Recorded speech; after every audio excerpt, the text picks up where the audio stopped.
Bienvenue dans ce nouveau numéro de PAF. On va évidemment parler de la situation de la France. C'est ce face-à-face entre manifestants et un gouvernement. Va-t-il tenir ou pas? On va parler aussi de ce qui se passe au Parlement. Est-ce que le Parlement est à la hauteur de sa tâche? On parlera aussi des femmes, puisqu'elles sont en avant dans ce débat sur les retraites. Enfin, beaucoup de sujets pour en parler. Armelle Lebrun-Chopard, bonjour. Bonjour, mais je compte mon... Si. C'est allumé, bon. Si. Tout est allumé. Tout fonctionne.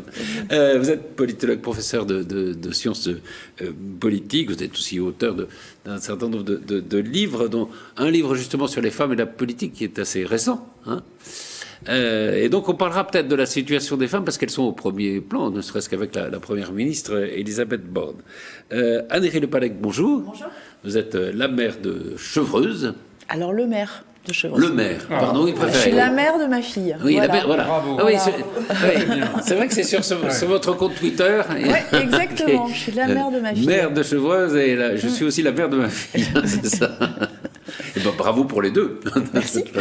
Jean-Charles Lajoigny, bonjour. Bonjour. Vous êtes toujours éditeur. Toujours éditeur, ben oui. Et les éditions Lajoigny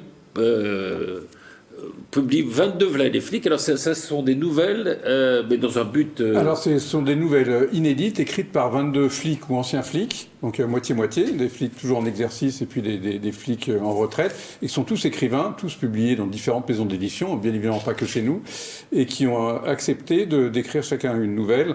Et on reverse 1,50 € sur chaque bouquin. Pour donc les ils orphelins abandonnent de la leur droit police. d'auteur pour les orphelins de la police. C'est bien, c'est les nouvelles, Et là, hein. ça, c'est nombreux. Ben, les nouvelles, on va voir, parce que les Français détestent Oui, ça. absolument. Mais quand il y a un petit côté humanitaire, du coup, ils aiment bien. Alors, on va voir. Là, pour l'instant, ça marche pas mal, mais en tout cas. Et puis, il y a une préface d'Olivier Marchal, ce qui est assez sympa. Ah oui. Ouais, qui a fait une belle préface. Et lui, ancien flic, on connaît. Mais et il y a des beaux flics. On a 7 prix du Quai des Orfèvres dedans, quand même. C'est pas mal. Ouais, Est-ce qu'on c'est- l'offrira à Armelle après Ah, je veux bien. Véronique Jérôme, bonjour. Bonjour Patrice, Vous êtes bonjour. polito-économiste, vous êtes maître de conférence à l'université de Paris-Saclay. Voilà, et on va parler justement avec vous de cette réforme des retraites et de la donnée économique, évidemment, qui est importante. Mais on va peut-être commencer par le premier sujet. Est-ce que finalement, dans ce débat, tout le monde n'est pas piégé ?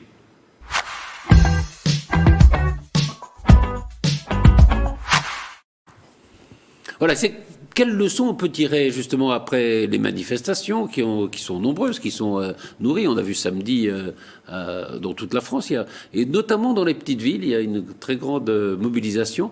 Armelle, comment vous jugez ce face-à-face, au fond, entre une partie importante de la France et le pouvoir? Je pense que c'est un véritable succès pour les syndicats. Ils étaient en perte de vitesse à tout point de vue. Il n'y a jamais eu énormément d'adhésions si on compare aux syndicats d'autres pays. Oui. Mais les adhésions étaient complètement tombées.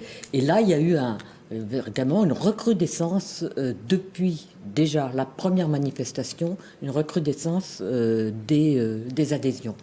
Et d'autre part, les syndicats ont organisé des manifestations. Il y en a plusieurs maintenant derrière nous. Il y en a encore devant nous. Et ces manifestations ont été, on peut dire, remarquables dans l'ordre dans lequel elles se sont déroulées. Rien à voir avec les gilets jaunes ou les bonnets rouges. Et il y a eu un changement de préfet de police aussi. Ça peut peut-être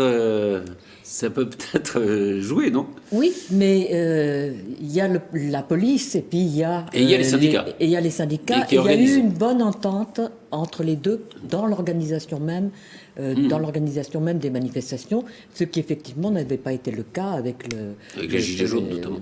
Et avec le précédent préfet. Donc je pense que beaucoup attendent que l'unité syndicale se disloque. On n'en est pas là, on en est encore loin de là. Et je pense que pour le moment, les seuls gagnants, si on peut parler de gagnants dans une situation qui est effectivement piégée, bloquée, eh bien, ce sont pour le moment les syndicats. Anne ?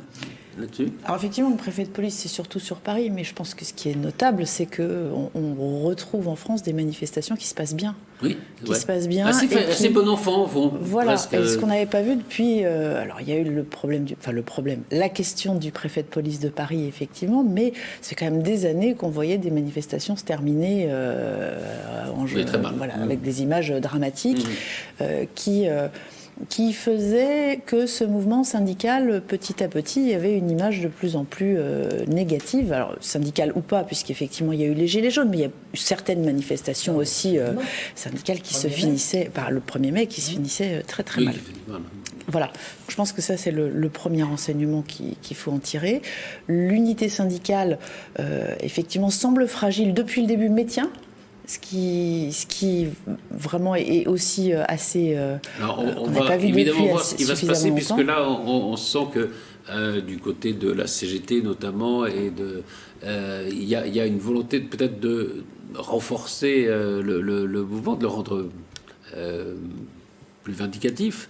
Ce à quoi Laurent Berger, peut-être de la CFDT, n'adhérera pas. On verra dans les jours qui viennent. Hein. La difficulté, c'est que si on tombe dans un mouvement plus... Enfin, à mon avis, si on tombe dans un mouvement plus dur ou avec une image plus négative, donc des manifestations qui se finissent mal, le mouvement aura beaucoup moins de soutien du pays. Absolument. Aujourd'hui, c'est un mouvement qui remporte l'adhésion du pays. Quel que soit son avis sur la réforme des retraites, c'est un mouvement qui est vu positivement. Si on retombe dans des images de manifestations qui se finissent de manière catastrophique, ou de blocage, ou de transport, comme on avait eu, rappelez-vous, le mois de décembre avant le Covid, on avait eu tout un mois de décembre qui avait été bloqué déjà par la réforme des retraites V1. Macron version 1, ça avait été une horreur. Et quand tout le monde se retrouve pris au piège assez rapidement, l'image du mouvement social devient négative dans l'opinion publique. Et je pense que pour l'instant, ils arrivent à rester sur un espèce de fil du rasoir qui fait qu'on n'a pas encore cette image, qu'on n'a pas cette image négative. Il y a eu quand même une grève spontanée non annoncée, par exemple, des contrôleurs du ciel samedi. Voilà, alors donc les gens étaient dans les aéroports, il y a un vol sur 2 qui a été annulé. S'il y a beaucoup de choses comme ça qui se passent, peut-être que la popularité en effet du mouvement risque de se retourner. Ou les raffineries, ou les on sait que raffineries, une poignée absolument. de métiers peuvent paralyser complètement la France. Donc les raffineries, comme on l'a vu il y a quelques mois pour d'autres raisons... Oui. Jean-Charles ? Ce qu'il faudrait savoir surtout, c'est ce que c'est qu'une grève illégale. Parce que qu'est-ce qui va advenir des contrôleurs aériens? Parce que si on fait une grève illégale et qu'il ne se passe rien... Les contrôleurs aériens qui ne sont pas concernés puisqu'ils prennent leur retraite à 59 ans. Voilà, et qu'au début, ils avaient eux-mêmes dit, vu notre statut hyper privilégié, on préfère pas s'en mêler. Mais là, il y a une grève illégale, et qu'est-ce qui va se passer? Sans doute rien. Et donc, c'est un blanc-seing donné à n'importe qui de faire des grèves illégales n'importe quand. Alors, on sait bien qu'à la SNCF, par exemple, il y a 300 préavis de grève déposés tous les matins sur le bureau du patron de la SNCF pour justement être dans la légalité. Enfin, au moins, on sauve les apparences. Donc, ça, c'est extrêmement troublant. Donc, est-ce que quelqu'un pourra nous donner une réponse en disant, est-ce que cette grève illégale... Après, il peut y avoir des recours. Hein. Ben, j'espère, mais j'aimerais qu'on les attende. Et puis, l'autre chose qui m'épate, moi, il y a deux choses. L'absence des Black Blocs. Alors, est-ce que à vous écouter, on a l'impression que c'est grâce aux syndicats qu'il n'y a pas de Black Blocs. Alors, est-ce qu'avant, il y avait des Black Blocs à cause des syndicats? Je ne sais pas, c'est eux qui dirigent les Black Blocs? Grâce au préfet de police, on pourrait dire aussi. C'est pas non plus le préfet de police. Donc pour moi, c'est aussi un mystère. Je veux dire, tout d'un coup, ces Black Blocs ont disparu, ils ont été dissous, je ne sais pas. C'est merveilleux. Alors, si quelqu'un a la recette pour... Peut-être qu'ils sont manipulés, les Black Blocs. Ben voilà, c'est pour ça, il y a une manipulation, parce que visiblement, ça c'est clair. Et puis enfin, la dernière chose qui m'épate, c'est qu'on ne donne quasiment plus la parole aux gens qui peuvent soutenir cette réforme.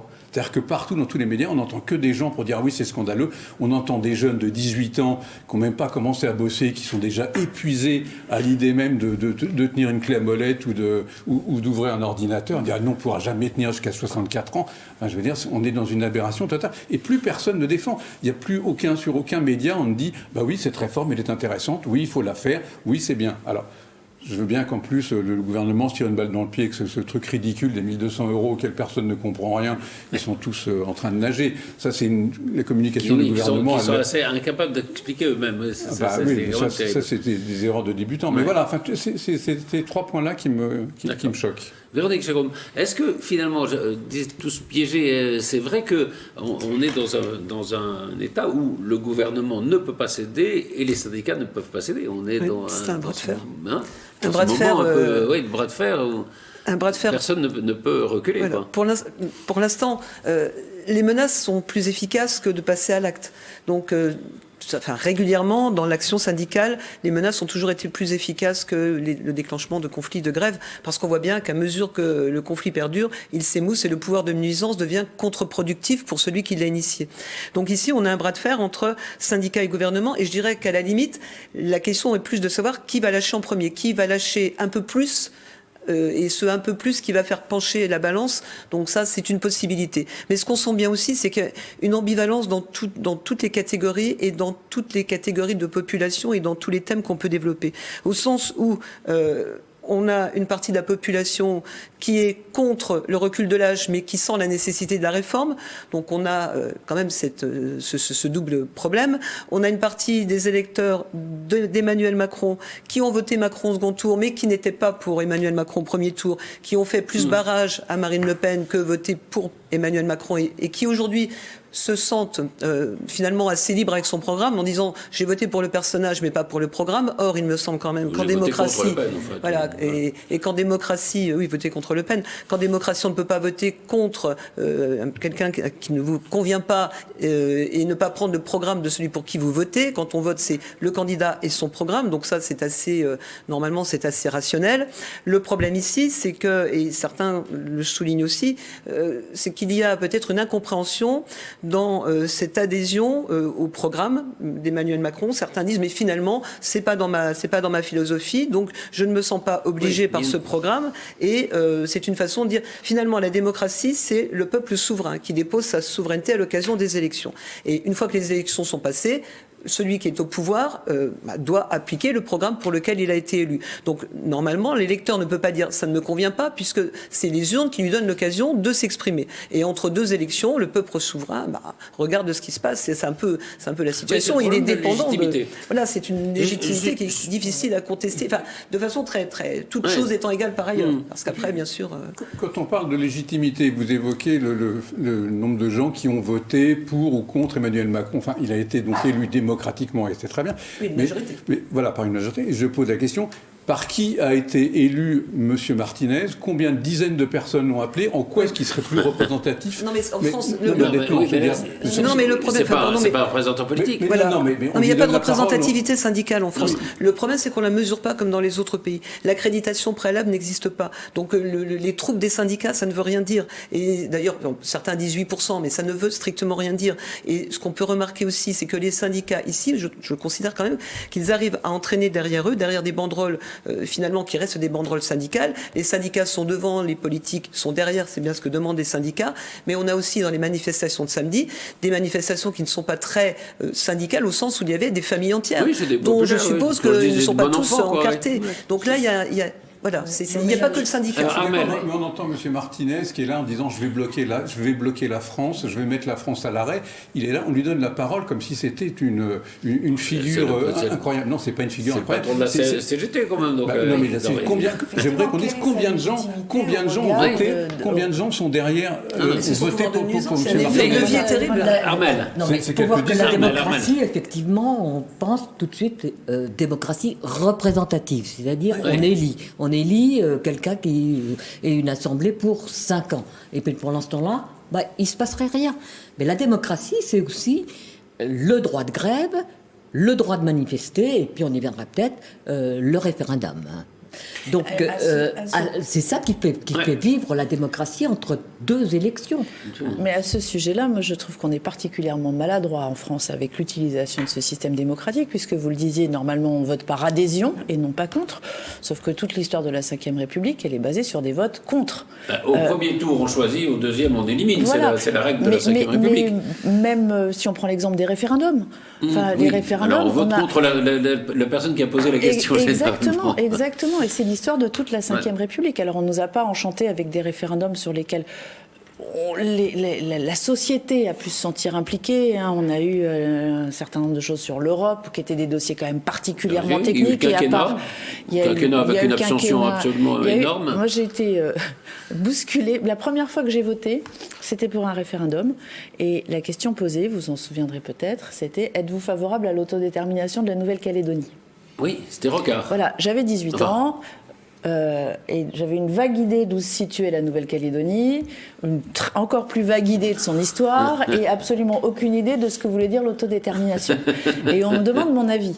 Donc forcément, vous voyez, on a mal utilisé ces outils-là et je pense qu'on est dans une société où on vote plus contre que pour. Mais j'avais une question à poser à la professeure de sciences politiques. Au fond, ce que disait Véronique Jérôme, conteste la légitimité d'Emmanuel Macron. Il y a une contestation de la légitimité, de sa légitimité à faire des réformes, même celles qu'il a annoncées pendant sa campagne. Mais c'est vrai que si, dans le système de la Ve République, quand vous faites des réformes, quand vous appliquez votre programme, vous êtes réduit quand même au score que vous avez eu au premier tour. Et si on regarde les choses, lui, il a fait 27%. Supposons que Pécresse était pour la réforme aussi des retraites. À eux deux, ça fait 32%. Et on retrouve bien les 68% de Français qui sont contre la réforme. C'est-à-dire qu'il est vraiment remis, vous voyez, à son score du premier tour, quoi. Ça pose un... Alors, est-ce qu'il ne faudrait pas réformer les institutions pour essayer d'avoir, je ne sais pas, peut-être un soutien plus vaste dès le premier tour? Je ne sais pas comment faire, mais est-ce que c'est vrai que ça ne pose pas un problème, au fond, ce premier et ce deuxième tour, quoi, aux élections? Et oui, mais vous venez de le dire, comment faire? Comment faire? Et je pense que la réforme devrait être beaucoup plus globale sur les pouvoirs même du président de la République, puisqu'on est quand même dans une très République semi-présidentielle. Donc voilà, c'est ça. C'est pas simplement une question de premier, deuxième tour ou comment élire le président de la République. On ne va pas revenir au fait qu'il y ait une élection avec des grands électeurs, comme c'était le cas avant la réforme de 62. Quand on regarde les systèmes autour de nous, je pense que la France n'est pas... Aujourd'hui, les mentalités françaises ne sont pas adaptées à un système comme l'Allemagne. C'est ce qui pourrait, avec les coalitions, etc. Oui, avec des coalitions. C'est ce qui devrait se passer. On ne sait pas faire. On ne sait pas faire. Quand on regarde autour de nous sur les systèmes démocratiques proches du nôtre, je n'ai pas l'impression qu'il y ait des systèmes qui puissent nous faire particulièrement envie. Moi, j'aime le système italien. On le sait depuis 20 ans, la politique italienne tient de manière assez bancale. Et d'ailleurs, leur niveau économique n'est pas... Là, c'est la proportionnelle. Voilà. Je peux pas dire que avec une instabilité... Le système belge n'est pas forcément séduisant non plus. Le système anglais est encore assez différent avec... plus brutal avec un seul tour. Une notion de l'intérêt commun un petit peu différente de la nôtre. Enfin... effectivement, c'est un trait churchillien, mais c'est un système avec plein de travers, mais les améliorations ne sont pas faciles à apporter. Le fait qu'il y ait deux têtes de l'exécutif, et on l'a vu parfois dans les réunions internationales où le président voulait y aller tout seul, le Premier ministre... Oui, surtout quand il y avait cohabitation. Surtout dans les cas de cohabitation. Si on avait, vous citez tous ces exemples, si on avait simplement un premier ou une première ministre qui soit chef de gouvernement et qu'on ne soit pas chapeauté par un président qui, en définitive, fait de son premier ministre un collaborateur, comme disait Sarkozy de Fillon. Fillon, peut-être que déjà ce serait plus équilibré, parce que on ne voit pas très bien, très souvent, quelle est la marge de manœuvre du Premier ministre et actuellement d'Elisabeth Borne, sauf à rester droit dans ses bottes ou ne pas avoir d'état d'âme. C'est un bouclier pour l'instant. Mais le Premier ministre tient sa légitimité du président, donc c'est pareil. Mais voilà, mais c'est là que le système doit être à la limite, modifié. Le Premier ministre n'a pas plus de légitimité que M. Martinez.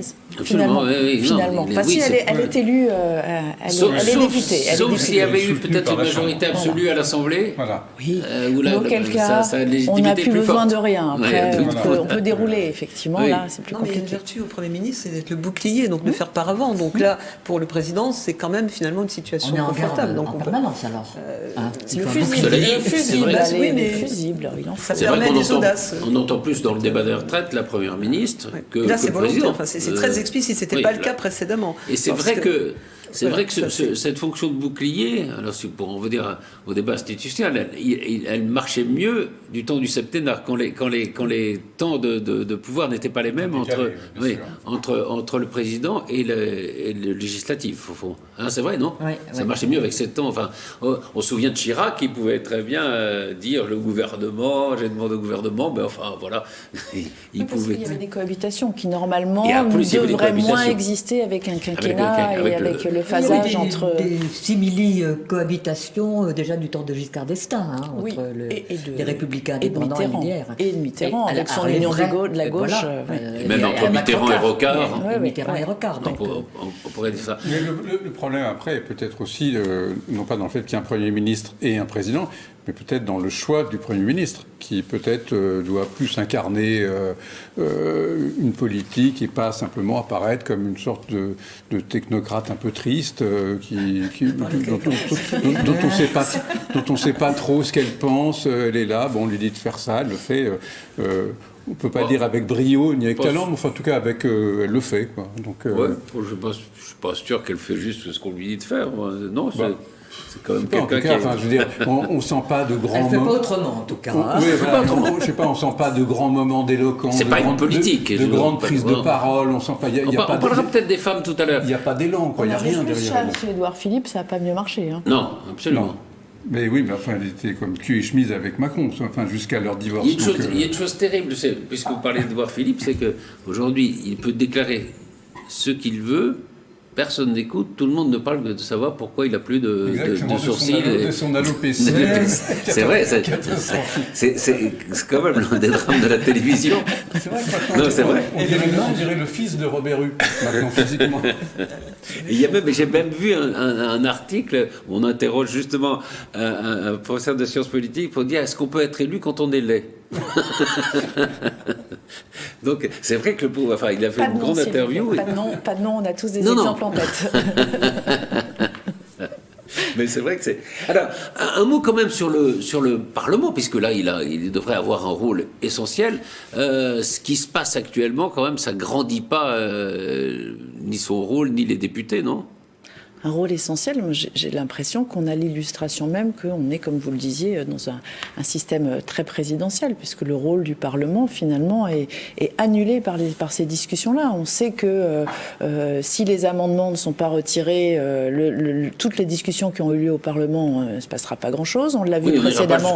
On n'ira pas jusqu'au bout du texte. On l'a vu précédemment avec le 49.3. On discute, mais à la fin, si on tranche, toutes les discussions du Parlement sont annulées.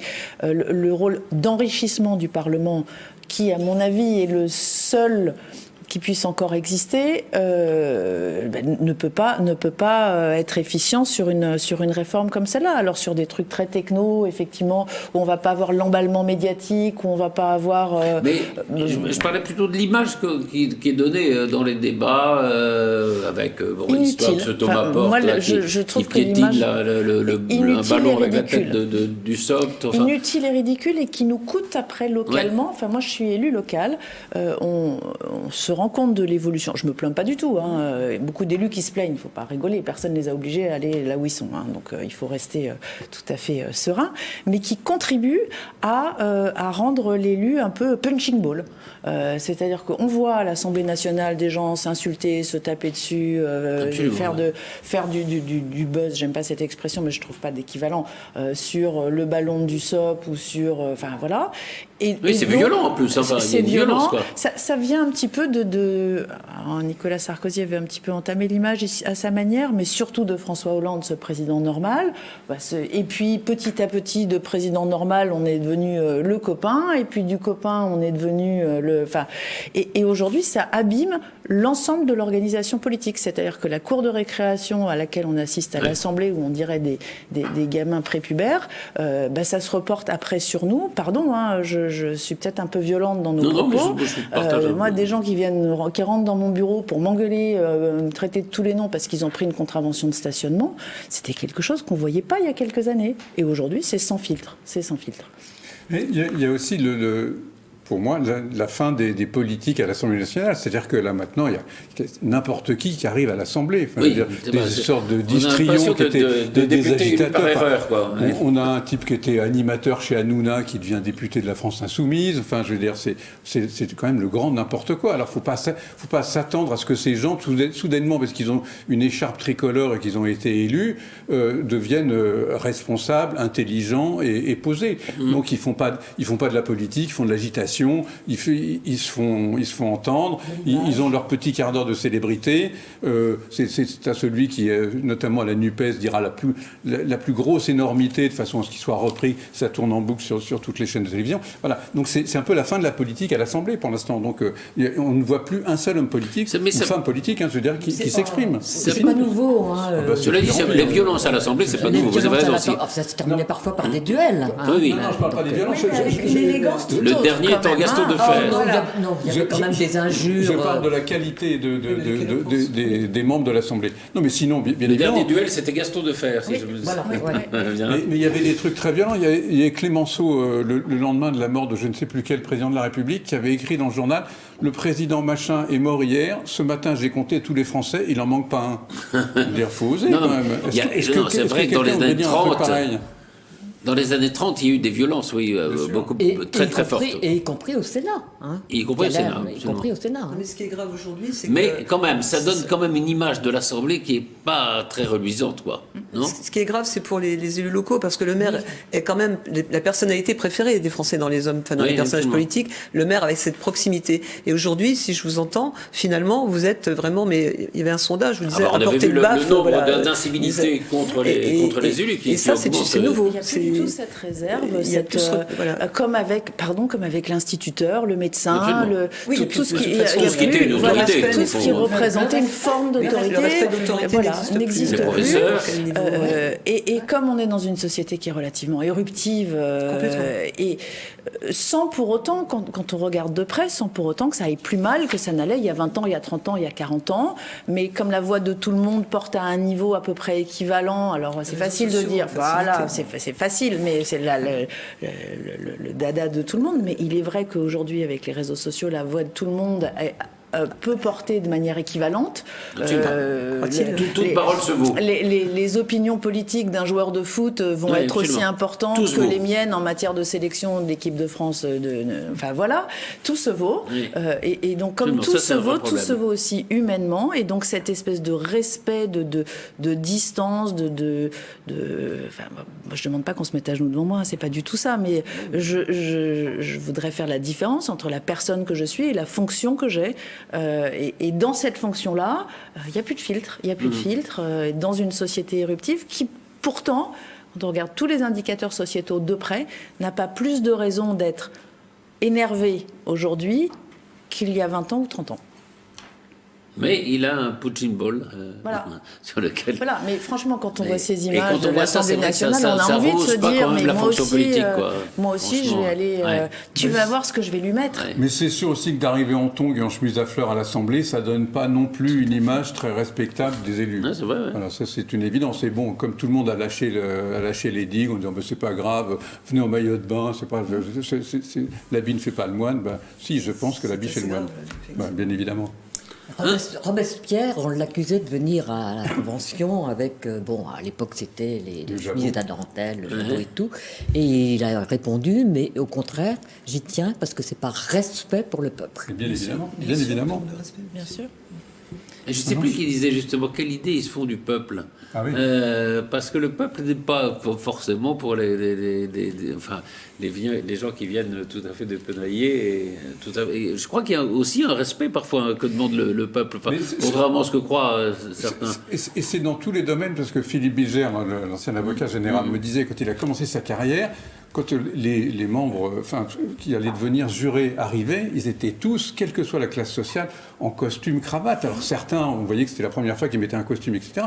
Mais il dit, à la fin de sa carrière, il y a très peu d'années, il m'a dit, je vois des gens arriver en chemise à fleurs et en tongs. Ouais. Et les types, ils viennent pour juger des gens et ils vont peut-être leur mettre 30 ans de prison. Et ils sont là, il n'y a plus aucun... Ils sont là, les mains dans les poches, presque en sifflotant, il n'y a plus aucun respect, aucune sacralisation d'un institutions aussi importantes que la justice ou effectivement la représentation nationale. Voilà, le médecin, l'enseignant, effectivement tout ce qui tout ce qui représente une autorité. Le notable, comme on disait au absolument. 19e siècle, le notable. Un mot avant de parler du référendum, Véronique. Est-ce qu'il n'y a pas une contradiction? Est-ce qu'il y a la question dans le mouvement syndical du soutien populaire? Est-ce que chez les gens qui manifestent, alors est-ce qu'il n'y a pas une contradiction entre le fait de se dire j'ai pas envie de travailler 2 ans de plus, et puis le fait de se dire oui, mais s'il n'y a pas de réforme, j'aurais peut-être pas de retraite? Finalement, tout le problème, mais c'est une question de pédagogie. Voilà. Alors, si on suit de façon assez basique les choses, et si on suit la façon dont les choses ont été présentées, si on suit la pédagogie qui est annoncée, parce que Gabriel Attal a encore lancé pas de réforme, c'est la faillite. Donc là, on a cette vision-là. On a le rapport du corps qui finalement est la Bible, ce à quoi tout le monde se réfère. Mais le souci, on en avait parlé il y a déjà, je crois, pratiquement un mois, c'est que ces données qui sont faites par le corps avec des projections à échéance 2030, ça peut aller 2050, 2070. Aucun économiste sérieux n'est capable de vous dire à 2070, avec une certitude assez précise, de quoi sera fait le pays et comment sera l'environnement. Donc, premièrement, il y a une difficulté à donner à des projections qui sont forcément en caractère probabiliste, c'est-à-dire le risque zéro n'existe pas, le risque de se tromper, donc forcément, la prévision ne peut pas être parfaite. Donc, on sait qu'il y aura une marge d'erreur. La question est de savoir quelle est la taille de la marge d'erreur, parce que plus la marge est large, plus ça peut remettre en cause, on le voit bien quand il y a des sondages, si la marge d'erreur est très, très large, finalement on est sur le fil, le candidat peut gagner ou perdre, et ça ne sert plus à rien de faire un sondage. Là, la question, c'est que ça repose sur des hypothèses, notamment de croissance et de taux de chômage, qui sont liés d'ailleurs de toute façon, qui ont été envisagé de façon un peu arbitraire, en considérant que le taux de chômage allait baisser à 4,5%, puis repartir ensuite à 7%, qui est sa vitesse de croisière. Parce qu'on arrive peut-être le plus quand on a bien maîtrisé, on arrive à 7.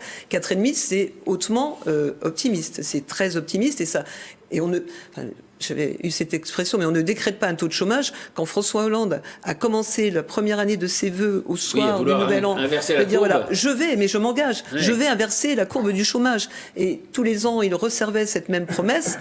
Il ne faut pas s'étonner que l'usure de pouvoir l'oblige. C'est pas de chance, mais il a voulu climatiser l'opinion. Donc il a entretenu cet espoir. N'entretient pas l'espoir de ce que l'on ne peut espérer. Mais ça ne marche pas. On ne manipule pas, dans le sens, je dirais, théorique du terme. On ne peut pas manipuler les attentes des électeurs, parce que de toute façon, ce qui s'est passé avec François Hollande, il n'a même pas eu le courage d'aller se présenter aux élections. Il savait très bien qu'il aurait été remercié par de tels engagements. Je pensais qu'il y avait des étapes économiques qui fait qu'après la décroissance, il y aurait de la croissance, etc. Mais il suffit ça n'a pas forcément marché comme il le souhaitait. Et puis, ça n'est pas suffisant pour inciter. C'est ça qui est très frappant dans ce débat et qui le rend compliqué. C'est que si vous écoutez les économistes, vous avez autant d'économistes qui vous disent qu'il faut absolument cette réforme que d'économistes qui vous disent absolument pas, elle ne sert à rien et on peut s'en passer. Oui, c'est aussi sur la façon de financer. Parce que... Alors, il y a une interview assez intéressante d'Alain Minc dans Le Point qui dit au fond cette réforme, c'est pas du tout pour remettre l'équilibre dans les retraites, c'est pour donner un gage au marché financier, ce qui après tout pas totalement idiot, c'est-à-dire que on a un taux d'emprunt qui est de 0,5% plus fort que l'Allemagne, et c'est d'essayer justement de ne pas avoir un taux qui s'envole par rapport à l'Allemagne. Et après tout, c'est pas totalement idiot non plus d'avoir une sorte de crédibilité internationale pour la France. Il prononce le mot marché financier, il va remettre 100 000 personnes de plus dans les rues. C'est quand même... mais après tout... C'est presque mettre de l'huile sur le feu. Oui, mais après tout, regardez, les marchés financiers, quand la première ministre anglaise a commencé à vouloir faire des choses ultra-libérales qui n'ont pas plu non plus au marché financier, elle a été virée dans les deux, je ne sais pas combien de temps elle est restée, Trousse.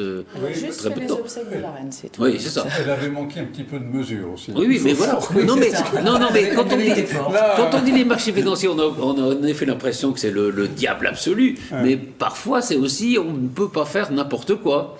Sauf si on est suffisamment important, parce que finalement les États-Unis sont toujours comportés en considérant too big to fail. Enfin, trop gros pour chuter, pardon Jean-Charles, et en considérant c'est notre déficit, mais c'est votre problème à l'Europe. Donc c'est un peu dans cet esprit-là que l'après Bretton Woods et cette époque de l'après-seconde guerre où les États-Unis finalement ont eu le dessus parce que le dollar était monnaie véhicule international, internationalement utilisé dans tous les échanges, et que la puissance de la monnaie peut donner finalement des occasions d'être un peu plus, je dirais, distant avec le déficit. Et là, le problème, c'est que là où Alain Minc n'a pas complètement tort, c'est la signature de la France. On a vu que les agences commençaient à nous dégrader un petit peu. C'est ce qui s'est passé en 83 avec Mitterrand. Mais on ne pourra pas aller trop loin non plus parce qu'on est quand même inséré dans l'Union européenne, donc on ne peut pas faire tomber un maillon sans imaginer entraîner les autres.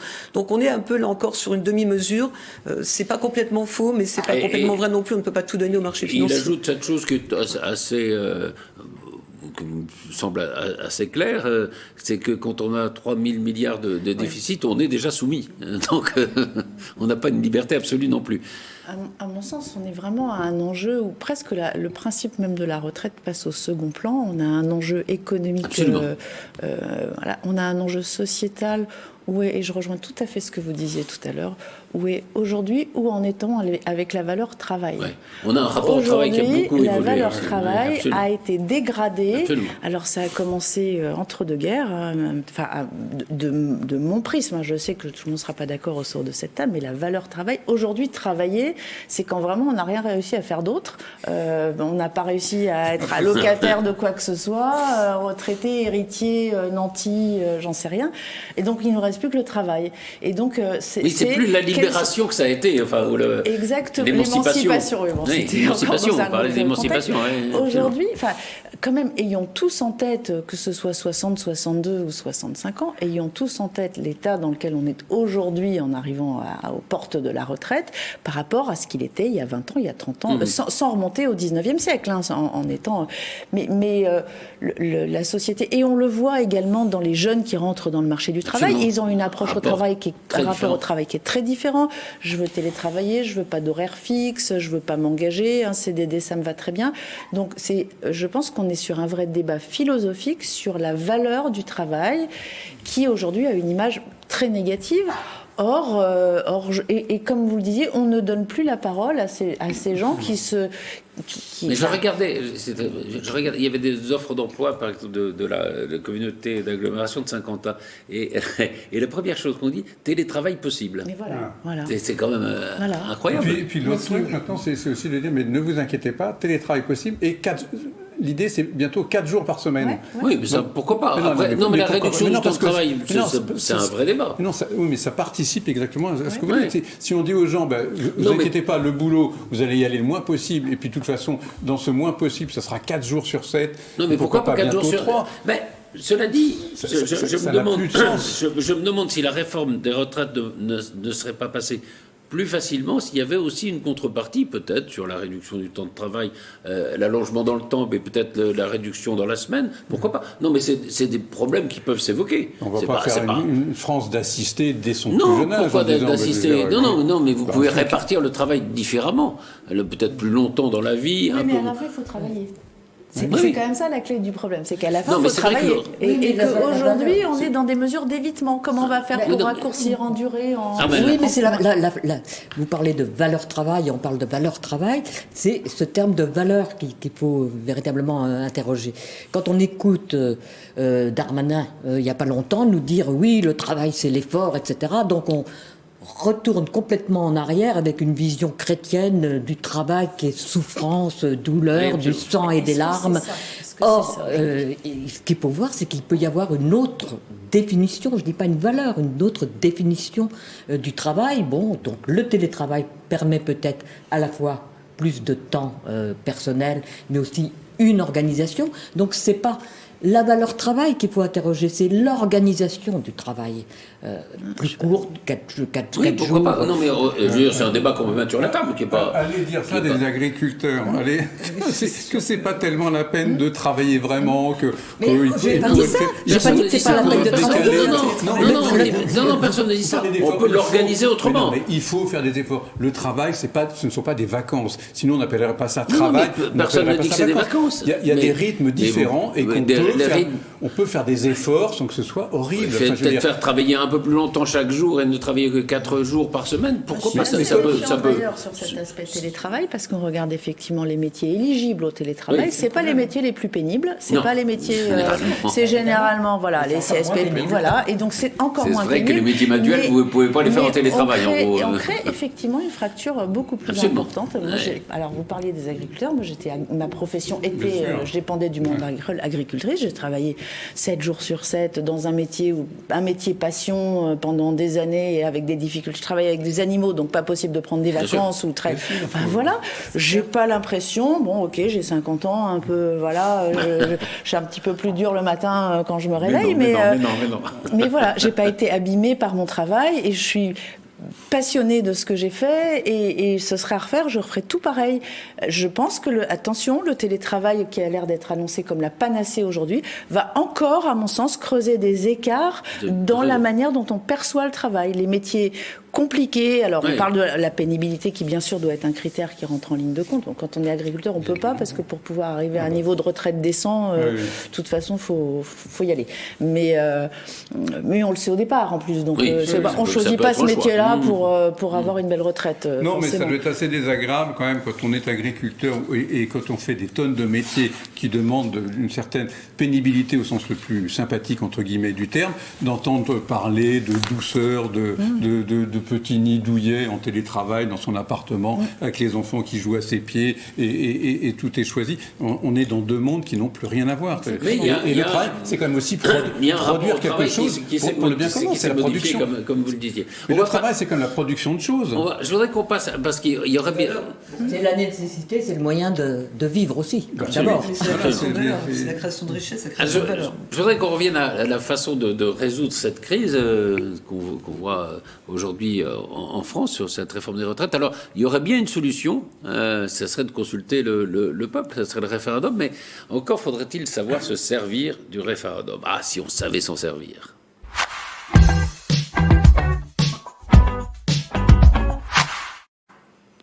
C'est vrai que ce serait un moyen assez idéal de sortir de la crise, que Emmanuel Macron dise, voilà, moi je pense que cette réforme des retraites est nécessaire, mais je vois qu'il y a une opposition très forte dans la rue, donc je consulte les Français. C'est le début du chaos total, quoi. C'est-à-dire que... Vous avez la réponse d'avance, c'est même pas la peine de poser la question. Pourquoi un référendum? Mais pourquoi on n'arrive pas? Est-ce que justement il ne faudrait pas essayer d'avoir un regard sur cette question, une réflexion sur cette question, et se dire qu'après tout, un référendum, on consulte des gens sur une question, ils répondent ce qu'ils souhaitent, et puis voilà, on prend en compte... au fond, le référendum, c'est comme le Parlement, c'est une façon de faire une loi. Cela dit, on peut aussi faire comme François Hollande, poser une question par référendum, avoir une réponse et s'asseoir sur la réponse en disant ce référendum, non, finalement, je ne le sens pas, on va faire autre chose. François Hollande n'a jamais fait de référendum. Mais... Si, sur Notre-Dame-des-Landes. Ah oui, c'est un référendum pas national, oui. Mais c'était un référendum. Il y a eu une réponse et il a dit non, la réponse ne me plaît pas, donc le référendum. Alors ça elle n'était pas applicable. Je suis tout à fait pour le référendum comme ça. Je veux dire, Macron poserait des questions, on lui dirait non, il dirait finalement, mais c'est mieux, oui. Bon, on est un peu la même chose avec Maastricht. C'est Giscard qui avait dit ça, qui avait dit le référendum, c'est très bien à condition que la réponse soit oui. Mais quand même, c'est dommage, non, qu'on n'arrive pas. La question, elle ne doit pas être est-ce que vous voulez partir à 64 ou à 62 ans? On ne va pas s'en sortir. C'est quelles sont les conséquences dans un schéma ou dans un autre? Vous cotisez plus longtemps, on peut reparler de la retraite par capitalisation aussi, qui est un sujet un peu tabou. Personne ne veut en parler, pourquoi personne ne veut en parler? Il y a des pays où ça ne marche pas si mal que ça, voilà. Ou en partie par capitalisation. Et d'ailleurs, il y a de la capitalisation en France. Elle existe déjà, mais c'est comme si c'était un sujet bizarrement tabou en France. Personne. Et je ne sais pas pourquoi. Oui, c'est d'ailleurs très très frappant que tout le monde commence les discours en disant les Français sont très attachés au régime par répartition. Mais bon, peut-être, mais parce que peut-être qu'on ne leur propose pas d'autres. Le régime de répartition, il marche super bien quand on a toute la classe des baby-boomers au travail et peu de retraités, mais maintenant que toute la classe des baby-boomers arrive à la retraite et qu'on a ce rapport au travail qui est de plus en plus distendu, on va dire, ça marche plus. Donc, mais c'est quelque chose qu'on aurait pu anticiper, que les baby-boomers un jour prennent leur retraite. On avait quand même le temps de le voir venir, mais bon. Donc ça veut dire qu'on a pris le problème des retraites, on l'a pas pris par le bon bout. Mais parce que et en particulier le travail des seniors. 5 ans, Absolument. 5 ans, c'est le mandat d'un élu. Alors ça pose question aussi sur l'organisation démocratique. La plupart des élus, ils visent leur réélection ou celle de leur... voilà. Au bout de 5 ans, des projets structurants pour notre pays, pardon, mais depuis Pompidou, on n'en voit plus beaucoup. Hein. On a des échéances politiques, enfin des visions politiques qui sont très court-termistes et qui sont très calées sur les cycles électoraux. On a eu un commissaire au plan sous le dernier quinquennat. Je vous rappelle que c'était très habile, c'était Monsieur Bayrou qui pouvait comme ça être le seul à cumuler plusieurs mandats, à ne pas s'appliquer ce qu'il demandait aux autres. Hein. C'était une solution pour garder son mandat de maire. Il n'était pas payé. Il n'est pas payé. Mais attendez, c'est même pas une question d'argent. Enfin, ces gens-là, ils seraient dans le privé, ils seraient payés 3 fois plus, donc c'est même pas une question d'argent. Mais bon, pardon, mais j'ai pas lu énormément de production de Monsieur Bayrou sur son haut commissariat au plan pendant les 5 ans. Il y a un dossier sur les retraites qui est tout à fait bien fait, qui est à mon avis bien meilleur que celui du corps, mais... Et apparemment, il ne sert pas vraiment aujourd'hui de fondement au débat. Si, il faut le lire, il n'est pas mal du tout. Bon, sur le référendum, vous n'y croyez pas, c'est impossible. On ne peut pas éduquer les Français, on ne pourrait pas éduquer les Français au référendum, ça serait quand même intéressant. Moi, je pense que le référendum peut jouer au niveau local. Local, absolument. Mais déjà commencer par le niveau local, peut-être. Et sur des questions très précises et en définitive très concrètes. Moi, je pense ça vous intéresserait ?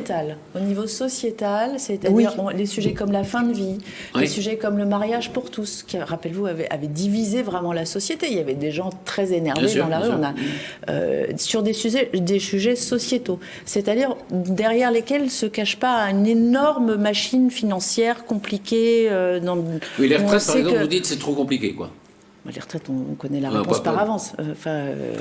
D'abord, on connaît la réponse. Et si par miracle, la réponse était oui pour la retraite, est-ce que vous imaginez une seule seconde M. Martinez accepter le résultat du référendum? Mais jamais. Donc, de toute façon, il y a quand même dans une les deux cas, légitimité dans le voilà. référendum qui est difficilement contestable. Bon, bah alors là, Non Vous aviez mis le problème de la peine de mort au référendum à l'époque. Ça, c'est Oui, c'était pour on les était gens encore avec la guillotine. Hein. Oui, absolument. Si on remettait le référendum, on ne peut pas, mais admettons qu'on repose la question de la peine de mort, ce serait plié aussi. Les gens diraient bah oui. Donc, effectivement. Pas sûr aujourd'hui, mais... Non, pas sûr. Bon, de toute façon, la question ne se pose pas. Donc... Oui, malheureusement. Oui, non, bien évidemment. Il faudrait aussi demander au président de s'engager et de dire de façon très gaulienne, voilà, si c'est non, je pars. oui, mais c'est pas. Est-ce que c'est pas. Oui, mais justement. Non, mais c'est pour ça qu'on n'arrive pas à faire le référendum, parce qu'à chaque fois qu'il a été utilisé, notamment par De Gaulle, c'est devenu un plébiscite. Donc, si vous mettez un enjeu tel dans les référendums, évidemment, plus personne n'en fait. Mais non, et au contraire, moi, je pense qu'il faudrait dépassionner totalement le référendum. Quelle serait la légitimité du président Macron qui a fait sa campagne et tout son début de quinquennat en disant je ferai cette réforme des retraites, je veux cet âge. Alors il avait dit 65, il se cale sur 64, il se bat quand même pour ça. Et tout d'un coup, un référendum, on dirait finalement on n'en veut pas, et lui il serait droit dans ses bottes. Alors, vous en voulez pas, c'est pas grave, je reste. La vraie question, c'est impossible. La vraie question, c'est pas celle-là, c'est que est-ce qu'il ne peut rien faire parce que justement il ne peut pas se représenter? Est-ce que ça n'a pas été une erreur, la réforme de 2008, justement? À mon sens, ça lui libère au contraire des horizons. Il y a les deux. Moi, je pense que ça libère. Alors, ça libère, sauf que tout le monde ne pense qu'à sa succession. C'est un grand exemple, mais bon. Sauf que là, il n'a pas de crédibilité, il n'a pas de soutien politique, il a une cote de crédibilité, de popularité qui est tellement faible, même pas 40%, un peu plus de 30%, 32, 33. Ça suffit pas à avoir, ça suffit pas à avoir un soutien. Il y a la cote de popularité, il y a le fait aussi que tout le monde s'émancipe au bout d'un moment. Enfin, c'est-à-dire que tout le monde ne pense qu'à sa succession. Et puis il n'y a pas grand, mais il y a pas grand monde derrière. On sait bien que je ne sais plus comment ça s'appelle, Renaissance ne tient que sur Emmanuel Macron. Oui, c'est vrai.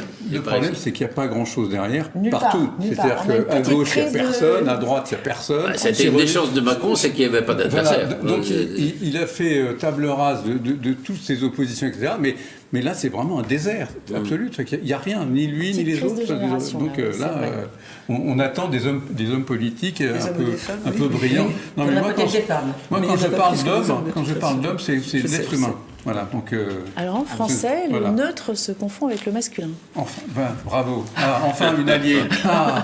Non, c'était juste pour faire un lien avec la suite. Bon, Armel, donc pas de référendum. Hein. Pas de réforme du référendum. Pas de réforme institutionnelle sur le référendum qui permettrait de... En tout cas, pas dans l'immédiat. Pas dans les médias. Alors, on va parler un petit peu d'un sujet qui vous tient à cœur, d'ailleurs, Armel Lavra-Chopard, c'est les femmes, puisqu'elles sont très présentes dans ce débat. Il y a la Première ministre, il y a la présidente de l'Assemblée, il y a Aurore Berger, enfin, et il y a aussi les femmes dont on parle dans le système de la retraite. Alors, est-ce que... Il y a l'ami d'Armel qui a fait la une du Point, Madame Macron. Et Madame Macron. Alors, est-ce que l'égalité, vraiment, est-ce que ça existe entre les hommes et les femmes ?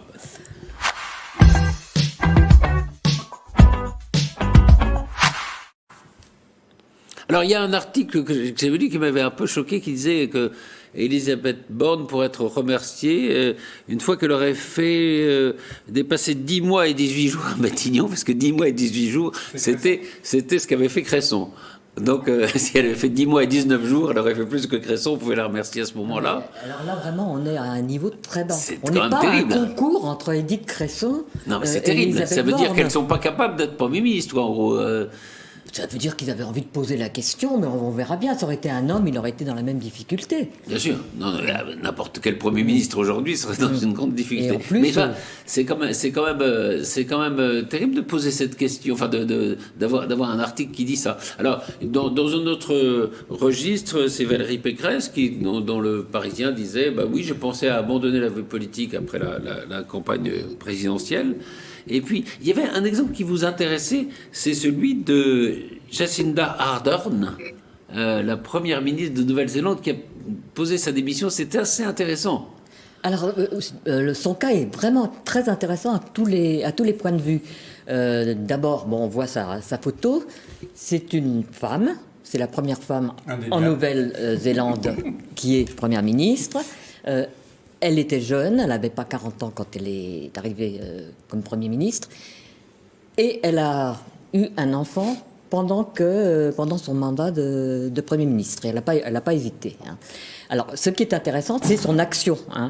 Et donc, elle a eu affaire à 2 graves crises. Elle est très, très populaire.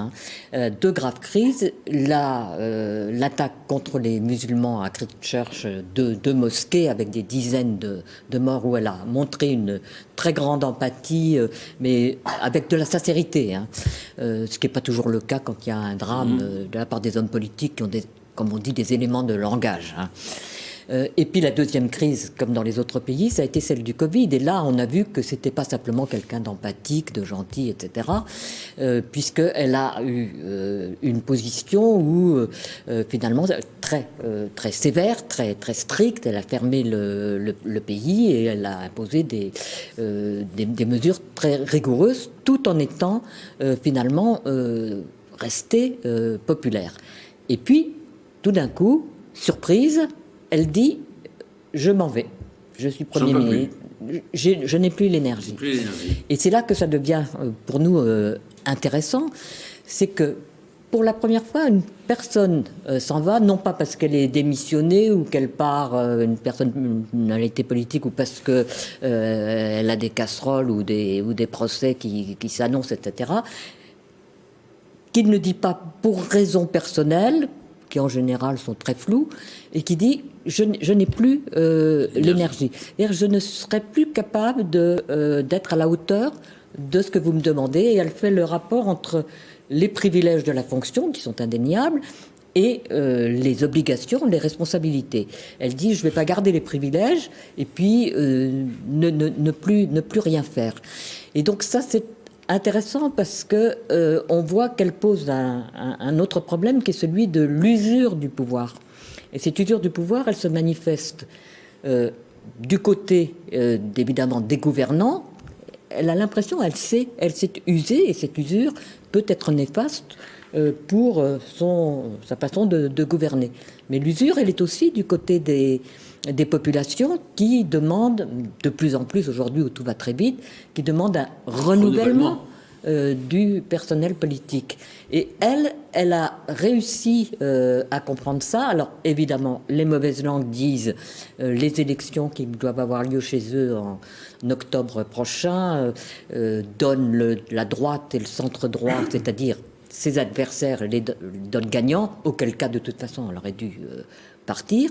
Mais c'est pas faux. Je suis pas c'est sûr. pas la vraie raison. Non, mais c'est pas faux. Non, moi je dirais les choses autrement. Je dirais qu'elle se positionne par rapport à ces élections pour trouver le bon moment pour partir.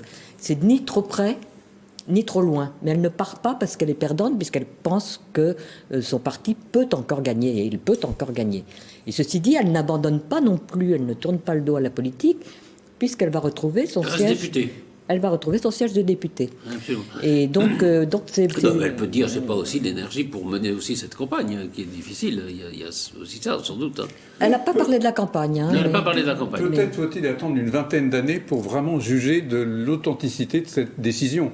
Parce que si beaucoup d'hommes politiques, et là, je veux dire, en tant que femme politique, elle se place véritablement comme la majorité des hommes politiques, c'est-à-dire probablement avec des choix de carrière, etc., que peut-être c'est un bon moment pour s'en aller, se mettre un peu au recul, pour mieux revenir, on ne sait pas. Et ce qui ne serait pas du tout une tare, mais voilà. Mais tu retrouves l'énergie, pourquoi pas? Est-ce qu'il faut au-delà de ça, la sanctifier, tout ça, parce qu'elle démissionne? J'allais presque dire, c'est presque trop... Non, pas la sanctifier, mais c'est intéressant, quelqu'un qui... Est-ce que... mais c'est presque un peu méchant pour les femmes, on dit, c'est une femme, elle est sympa, elle s'en va. Non, c'est pas parce que c'est une femme, c'est pas parce qu'elle s'en va, on la sanctifie pas. Mais si, vous la sanctifiez... Non, mais j'ai pas mis une petite bougie devant c'est une femme, elle est jeune, elle est jolie, elle s'en va, elle est intelligente. Non, c'est intéressant, c'est très original. C'était situer le problème, parce qu'on n'a pas tellement de femmes jeunes qui arrivent comme chef de gouvernement aujourd'hui. Reconnaissez que c'était un homme du même âge, on n'en a Attends, jamais parlé. parce qu'il ne reste plus beaucoup de temps. Et Anne, justement, réagissez à ça, mais sur ce problème de l'égalité femmes-hommes en politique, j'ai l'impression qu'on a encore beaucoup de combats à mener. Oui, de combat ou de temps. Le temps fait aussi son œuvre, Oui. bien sûr. On dit généralement qu'une femme doit prouver qu'elle est légitime, doit prouver. On demande beaucoup plus de technicité à une femme. Elle ne peut pas être là. Joséphine Goldmansberger qui me disait qu'au début, quand on appelait le maire, je me retournais pour savoir qui on demandait. Tout à fait. C'est exactement ça. Une femme ne peut. Il faut en permanence qu'elle justifie, mais je pense que c'est également ça dans le monde professionnel, dans les conseils d'administration, des choses comme ça. Il n'y a pas qu'en politique. La femme doit se légitimer en permanence, doit être technicienne, doit être. Vous avez l'image de Valérie Pécresse derrière, qui a eu du mal à trouver l'équilibre justement entre la responsable politique et la technicienne. Mais on ne nous pardonne pas d'être prise en défaut. Je me souviens de Ramayad, je crois, qui était ministre de la Jeunesse et des Sports à un moment, et quand elle a été nommée, elle a été interrogée par un journaliste, je ne sais plus quel média, qui lui demandait et combien de joueurs dans une équipe de basket, et quelle est la durée de la mi-temps de machin. On n'aurait jamais demandé à un mec. On n'aurait jamais demandé ça à un mec. Et Ségolène Royal, ça a été pareil. Voilà, la femme doit en permanence se justifier. En même temps, le challenge est beau. Moi, ça fait partie de. Moi, je suis pas inquiète. On est dans une société où on sait qu'on a un héritage quand même à porter, où ce sera plus compliqué, où on dit souvent de la femme qu'elle est autoritaire alors que l'homme a de l'autorité. On a effectivement un petit peu... Mais ce qui est intéressant, c'est pas tant la question qu'on lui a posée, c'est la réponse qu'elle a apportée. Alors, est-ce qu'elle savait combien il y avait de joueurs dans une équipe de basket ou pas? C'est ça la question. Est-ce qu'on peut être ministre des Sports sans savoir exactement combien il y a de joueurs de basket dans une équipe? Exactement comme Ségolène Royal dans une équipe de basket. C'est l'histoire des porte-avions. Avec les sous-marins, Ségolène Royal ne savait pas combien il y avait de sous-marins en France, ni de porte-avions. Quand on veut être président de la République ou présidente de la République, c'est quand même un minimum. C'est des questions ridicules, mais... Ceci dit, c'est souvent les femmes qu'on va chercher. Alors, vous avez compris que je n'étais pas une féministe acharnée. Moi, je pense que je ne suis pas pour l'égalité. Moi, je suis pour la complémentarité. Je pense qu'on ne sera... Ah, pas du tout. Je ne suis pas du tout d'accord avec vous. Moi, je pense qu'on est dans des positionnements... Il peut y avoir une différence. Moi, Bien je dis qu'il sûr. n'y a pas assez d'hommes autour de cette table, par exemple. Et moi, je suis On voit que vous fatiguée. souffrez, hein. Il souffre, Je vais il vous dire, moi, souffre. ce qui me gêne le plus, c'est qu'on nous ramène systématiquement à notre condition de femme Absolument. ou de manque de femmes. Moi, j'étais très choquée quand le président de la Oui, c'est République a l'indifférence choisi qui- Elisabeth Borne comme première ministre parce que sa condition numéro 1, c'était prendre une femme. Oui. Eh ben non, c'est Non. prendre quelqu'un qui Il est combattant. Voilà. C'est exactement la vision quand- essentialiste que les féministes réfutent, combattent. Alors, moi, quand je C'est-à-dire dois de faire- prendre quand je comme dois s'il y avait une composer- naissance de la femme alors que c'est un Alors, corps je vais je dois- vous arrêter parce que l'émission... Juste un mot. Non, c'est trop long. C'est trop long. On reprend ce débat alors, avec grand plaisir. Merci beaucoup à tous les quatre. Voilà, l'émission est terminée malheureusement. Et ben on se retrouve très vite pour un nouveau numéro de PAF.